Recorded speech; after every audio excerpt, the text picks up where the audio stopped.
For you guys. Closer to the mic, Aaron. Can't hear you. How about now? He didn't say anything. Oh, beautiful. I bought 2 pounds of thick muscle, a cow's heart. When we, my wife and friends and I, got home, I cleared a section of gray-yellow counter space and set out a wood cutting board, an iron mallet, and a small chef's knife. The heart in the package looked like any other hunk of meat, until I cut the packaging off and flipped the heart over and investigated. Tubes, canals, no bones, ligament fields, large swaths of the stuff you spend 10 minutes chewing before you swallow or spit, and gelatin blood strands, glorious gore.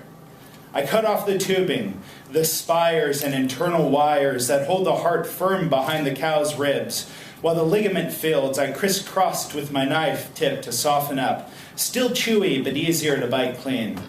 The heart had 2 major muscle sections, the atriums and the ventricles, a seemingly small engine for a half-ton animal. That is, until you start cutting and feel the strength inherent in the fibers. The heart is tough, but so tightly wound that it springs apart at the knife's suggestion, tearing itself apart under its own strength, bungee cords snapping as the powerful muscles shred themselves.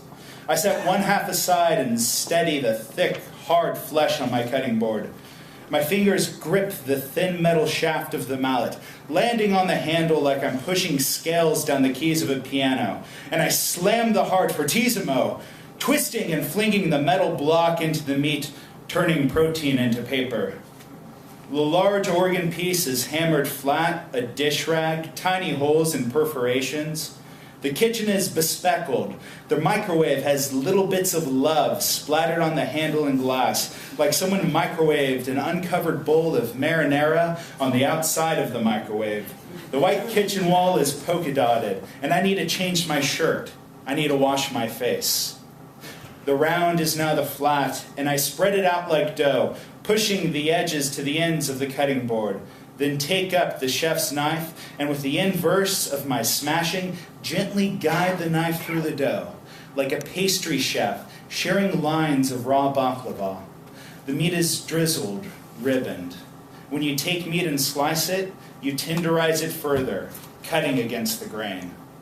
The thin strips of heart go into a medium mixing bowl. Olive oil, red wine, cumin, paprika, lime and sugar go in too. Salt, pepper, and I am mixing the spices and fluids with slices and shreds, folding stringy flesh over itself, flavors confusing and blending.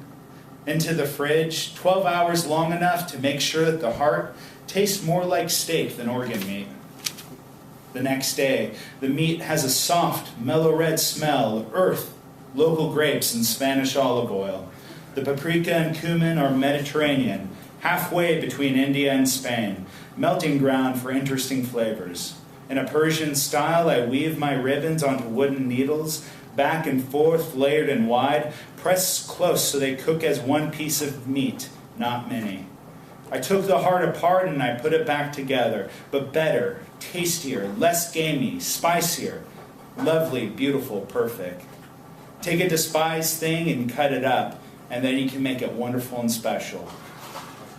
My coals burn until half gray, middle-aged, charcoaled mesquite, very hot for blackening my skewers, and I set the little heart poles over the bed of fire on thin wire racks on a $15 hibachi grill.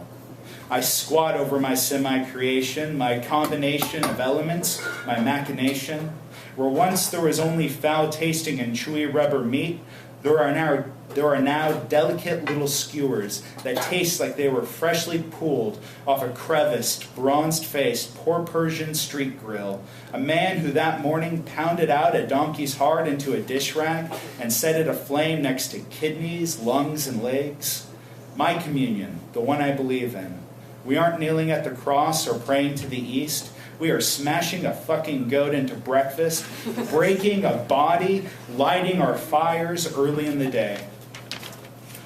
The olive oil browns the meat in the heat, the edges burn, the meat sizzles and cooks, the heart is beating again in chorus with the heat waves. Embers burst, Fire up, then quiet, with each drip of olive oil and wine. And wafting up, I smelled the street of another city, the smell of another man's life. My cement porch is the cracked asphalt of someone else's beautiful dry country. I pull the heart off the skewers with a silver fork.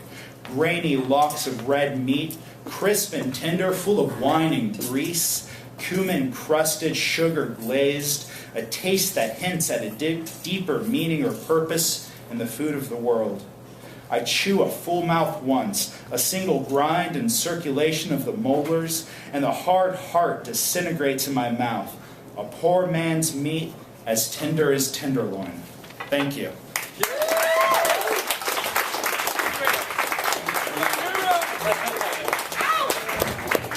Aaron.